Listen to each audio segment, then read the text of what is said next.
மேற்கொள்ள உழவர்களுக்கு வழங்கப்படும் இலவச மும்முனை மின்சார சேவையானது இவ்வரசால் எவ்வித தடையுமின்றி தொடர்ந்து வழங்கப்பட வேண்டும் என்று அறிவுறுத்தியுள்ளார்கள்.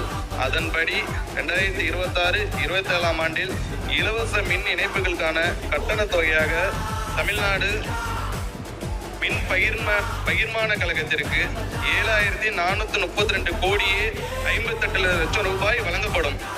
இயற்கை சீற்றங்களால் நிகழும் பாதிப்புகளினால் ஏற்படும் வருவாய் இழப்பினை ஈடு செய்ய பயிர் காப்பீட்டு இழப்பீட்டு தொகையும், இயற்கை பேரிடர் காலங்களில் பாதிக்கப்பட்ட விவசாயிகளுக்கு பயிர் சேதங்களுக்குரிய நிவாரணமும் வழங்கி அவர்களின் வாழ்வாதாரத்தை உறுதி செய்யும் நடவடிக்கைகள் இந்த அரசால் தொடர்ந்து செயல்படுத்தப்படும்.